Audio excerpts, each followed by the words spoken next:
Former FTX CEO Sam Bankman-Fried is back in jail. And in this video, we're going to look at why this happened, but more importantly, how it happened.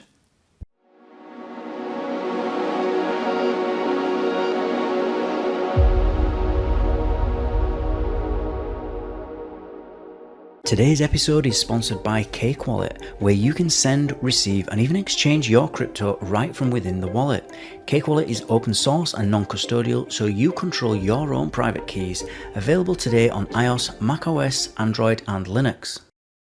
Good evening, everybody, and welcome back to another episode of Enter Crypto, where every day I keep you informed and fully up to date on all things crypto. If that sounds like something you'd be interested in, then like, subscribe, and click on the notifications bell so that you don't miss out on any future updates. Now, today we're talking about an article from NPR. It's from their business section, and as always, guys, we'll quickly read through the article and then we'll comment after. So, former FTX CEO Sam Bankman-Fried is ordered to jail after a judge revokes his bail.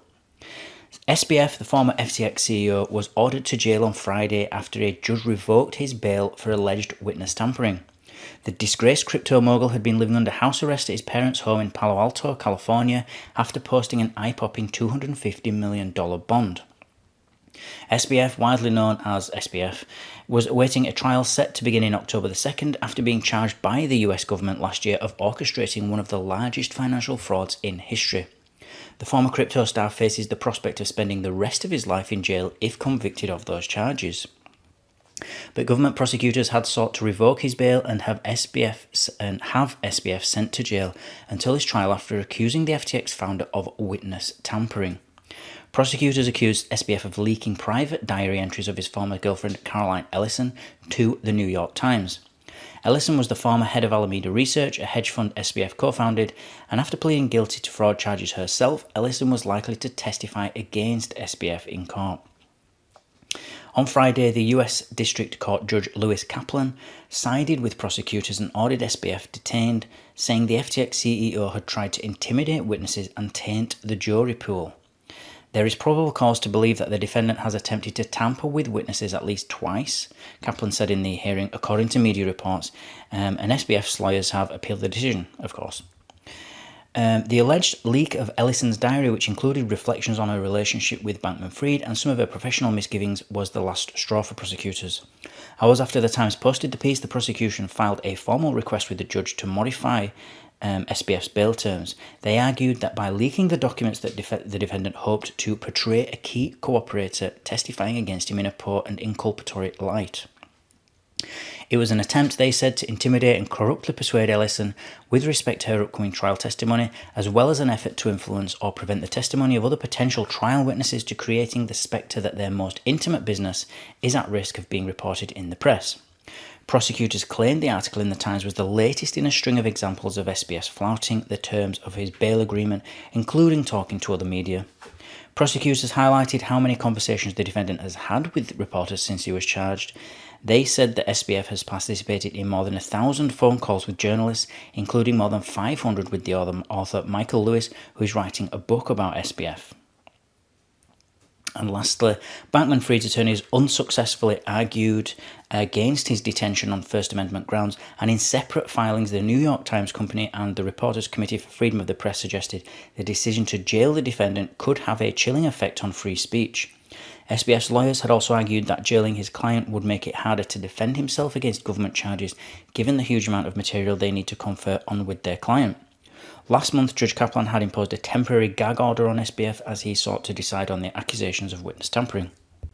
So in this case, and at this time, it looks like the judge, Lewis Kaplan, has just had enough. SBF has been really testing the tolerances of the judge in this case.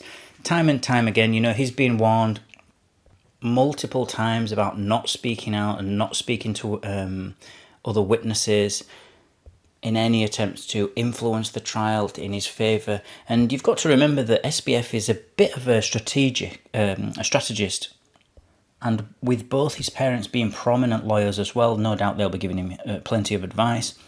He can't really claim that he didn't know what he was doing, or that he was unsure, or that it was, was unaware that it might influence the trial and anything that he's doing now, because he's getting loads of advice. Everybody knows, the judge knows that as well, and it looks like he's just, in this case, he's just had enough and sort of said, you know, you've been warned, you're still carrying on with this monkey business, so you're going to go to jail.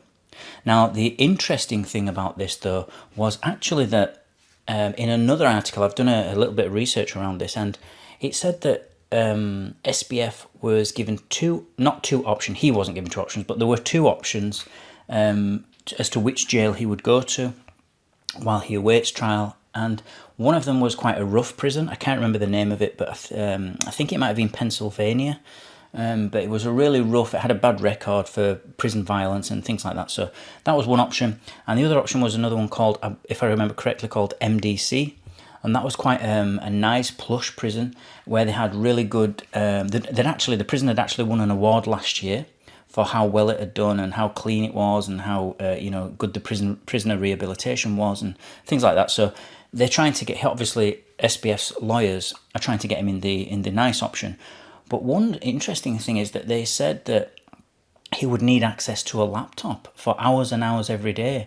And I mean, it's not unusual that people make strange requests, but the judge allowed it, and the judge said, yeah, he would need hours and hours of access to a laptop. So that the plush option would be the only, the MDC would be the only prison that could actually facilitate that. So to put him there, which I just thought, why would he be given this sort of privileged treatment of having access to a laptop? Why is that so important?